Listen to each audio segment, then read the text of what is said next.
What's up, guys? The Squash Fan is back. We're going to do a rig review, talk about some experiences that I had while driving it, talk about some of the modifications that I was planning that I'm now not planning, and we're also going to dive into a pretty major power upgrade. Excellent! What's up, guys? Thanks again for tuning in to Poor Boys RC, where today we again are looking at the Squash Fan. Just can't seem to get enough of this thing lately. I am loving it. If you guys haven't watched the running video, I'm going to put a link in the description box down below. Check it out. Had a lot of fun. It was a beautiful day. The weather was very cooperative, and we got some really nice shots of this thing in action. I think you'd really enjoy it. And in today's episode, we're going to do a pretty impressive power upgrade to this thing. The Castle Creations Copperhead 10 Short Course Truck Edition, good for 2 to 4 cell LiPo, waterproof, brushless, censored, 3800 kVs. This thing is going to put a lot of power through the Squash Fan. But why do I want to put all that power into the Squash Fan? Right now I'm running the Tamiya Superstock BZ motor on 2S, and I gotta say it was a really good mixture of power, had good throttle response. Honestly, on 2S, I was really happy with it. I did drop a 3S pack in here just for funsies to get some bigger jumps on film. The 3S pack was good, but the Superstock TZ was getting really hot. James, I'm pretty sure it was you that said I could probably cook a squash on that motor by the time I was done with it. Boy, were you ever right. This thing was pretty darn warm. No doubt this crazy gearbox with all of these gears has something to do with it. There's going to be a lot of drag, meaning that motor is going to generate a lot of heat.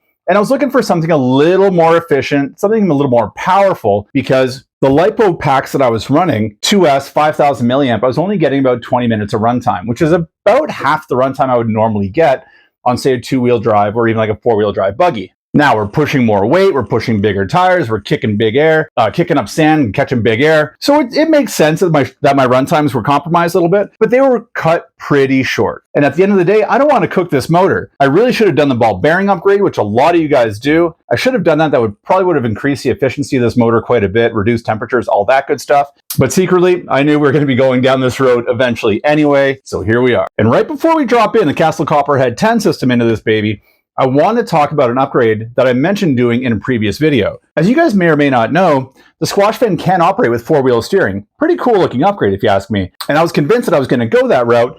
This truck has a pretty high center of gravity with the battery being held up as high as it is. And let's just say it's a little bit on the tipsy side. It's got a ton of steering. With two-wheel steering, there's more steering here than I think I'll ever need. So knowing what I know now about the truck, it's got a ton of steering. I don't need to do the four-wheel steering. It's just going to roll over every single time I go to turn. And with all this power in that drivetrain now, I'm just going to be destroying things. So I'm going to say no to the four-wheel steering, yes to the brushless upgrades, yes to more power, yes to bigger air, and yes to another wicked cinematic running video of this truck. So with all that out of the way, let's start putting this system into the GF-02 chassis. But before we do, one quick favor. If you guys are watching this show and you're enjoying it, please hit the like button, subscribe if you haven't already, notification bell, all those buttons. Click the buttons. Clicking those buttons means the world to us content creators. So if you don't mind taking a second and doing it, I'd really appreciate it. If you guys want to see a little more detailed information on the Castle Copperhead 10 system, just let me know in the comment section below. There's already a ton of info on this system on YouTube already, so I'm not going to take a deep dive into this. But if you guys have any questions and you want to hear, answers spun with the Poor Boys RC flavor answer to them, just let me know. Always happy to dive into this stuff with you guys. Again, we are rocking the 3800 kV, so this is going to be good for 3 to 4S. Well, the ESC is good for 3 to 4S. I'm not going to run it any higher than 3S. Here it is as we unbox it. Nice long motor leads, which I was really hoping and praying for because it's quite the distance on this chassis from the motor to the ESC. So this is a huge win. There's some quick specs on the ESC there, guys. Good for 2 to 4S LiPo, 16.8 volts max. One of the things I really like about this ESC, and one thing I like about all Castle products, is the Castle Link programming. I think it's really easy to use. I really enjoy it. Castle's been my go-to for brushless motors when I used to race. We even have some cool decals that came in here we can stick on the body. So there is the ESC itself. This thing is actually extremely lightweight, especially for the size of it. It's pretty big and it weighs nothing. That's quite impressive with a fan on it too. And the best part about it, everything's waterproof.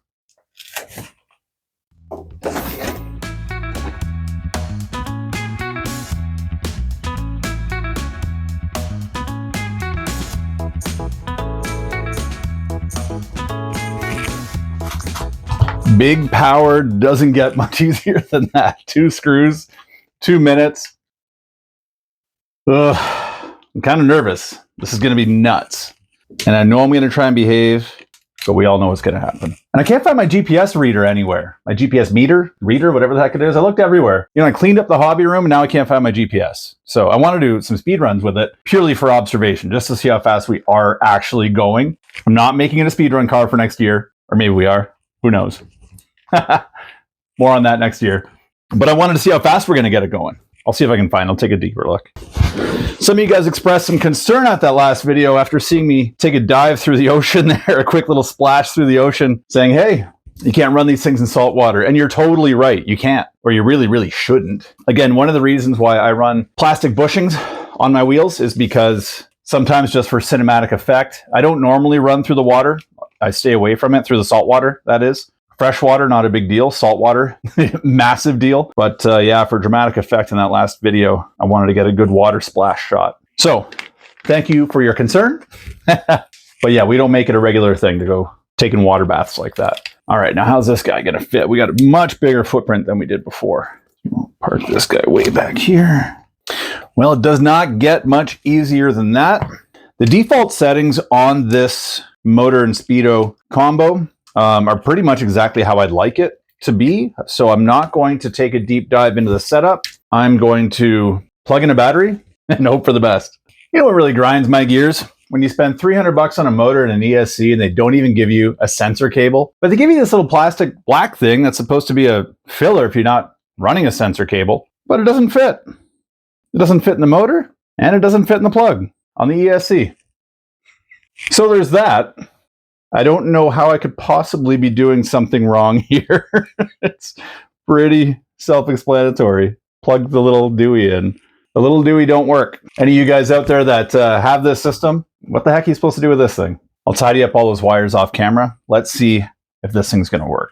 Maybe I should have soldered the proper end onto my ESC. Oh my God, Phil.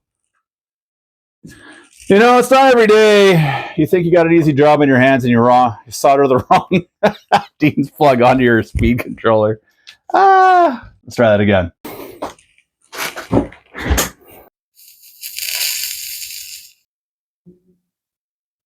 Has this ever happened to you? You're making a YouTube video, doing some soldering, not paying any attention to your solder job. You end up soldering your stuff backwards. That ever happened to you? Let me know in the comments below, because it just happened to me. Okay, let's try that again. Von Squash. I should probably get this thing up in the air, hey? Just in case those wheels get spinning. Safety first, kids.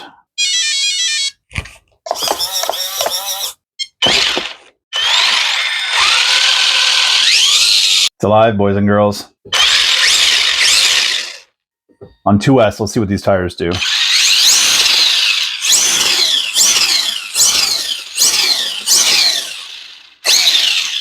Anyway, that, woo, music to my ears. That is a lot of juice. All right, so I'm going to tidy up these wires and then we got to get this thing out for a rip.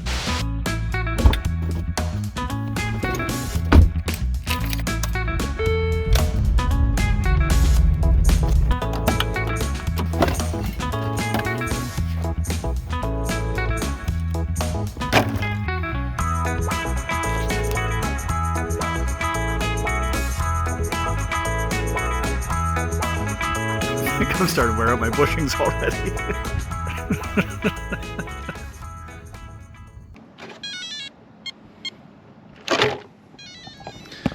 You heard the 2 beeps? Let's start off on 2S, see how fast this thing goes.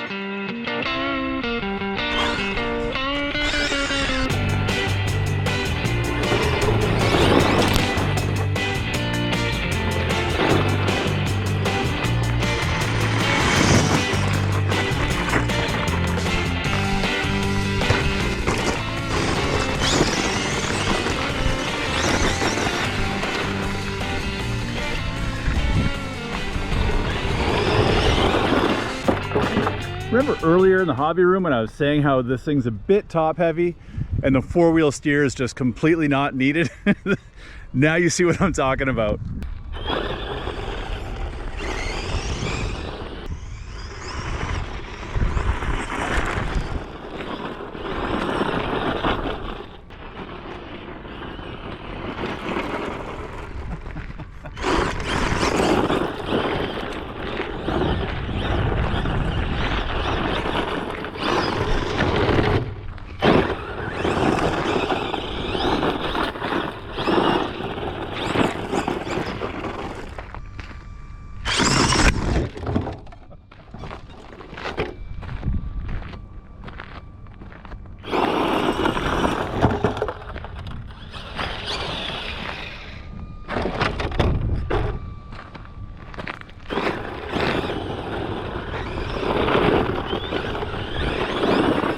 Yeah, she's definitely a handful with this new motor. This thing has so much power. I can't get it to hook up at all. Combination of tires and suspension, no doubt. So I'm gonna drop the suspension down a little bit and slam it down to the ground as much as I can in hopes that I can get a little more of a stable ride. All right, she's slammed. That's as low as I can get it. And that's actually quite a bit lower than it was before. But yeah, these Blackfoot tires are not the grippiest. So if you're looking to do big power upgrades like this, you might want to start looking into some better tire options. These are great for all around bashing, but just for hooking up on big power, not happening at all, especially on this surface. Look at that difference in ride height. All right, let's see if that makes it any better.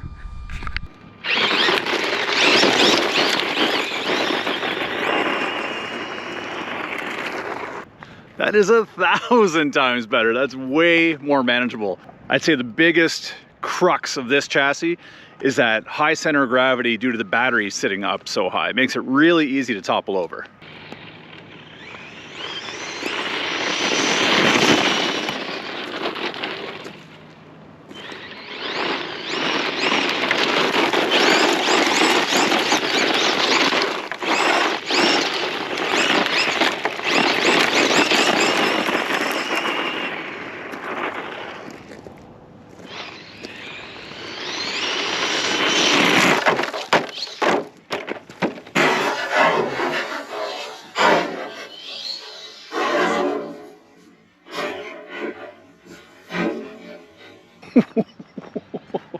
She's good. She's tough. Let's get her on the sand. Let's catch some air.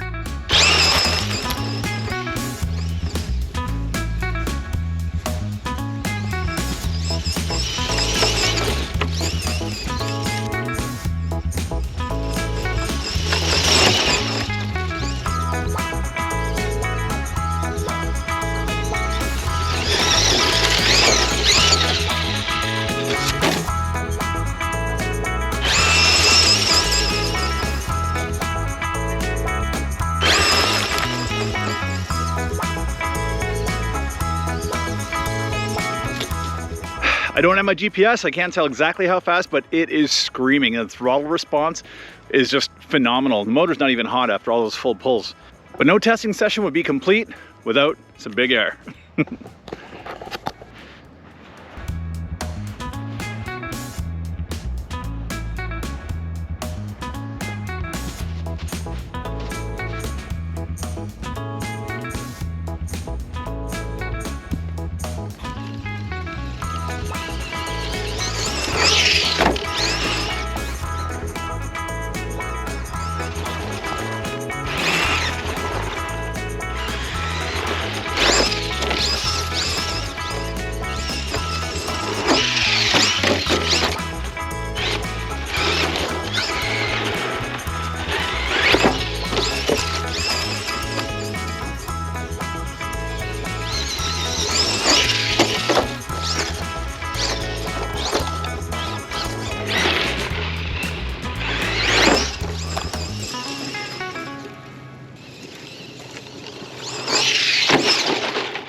Little bit of sand in there.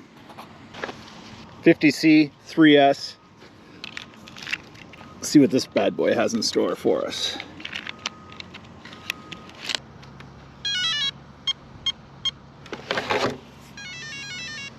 The 3 beeps of trouble.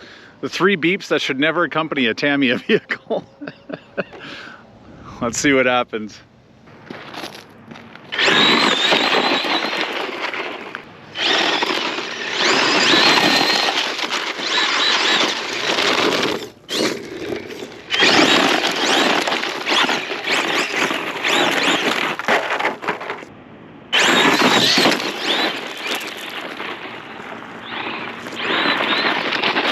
Go hit that jump over there on 3S, see what happens.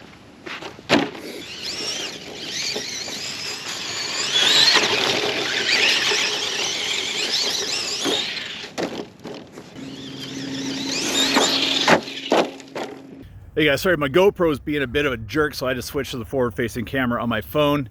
But just wanted to give you a little bit of feedback. This thing on 3S is absolutely bananas. I mean, I'm at like maybe a quarter to half throttle max. You can see the sand that I'm running on. It's got a lot of divots, so it's pretty much impossible to get any kind of speed and get this thing moving. It's just bouncing all over the place pretty wildly. This gravel path, I'm clearing it like so easily. So I just want to get a couple cool shots of that we can call it a day. Hope you guys enjoyed the video. Like, share, and subscribe if you did. It means a ton to us tiny little YouTube content creators. We'll have more squash fan goodness for you guys coming down the line. As always, be excellent to each other. Enjoy some slow-mo jump shots.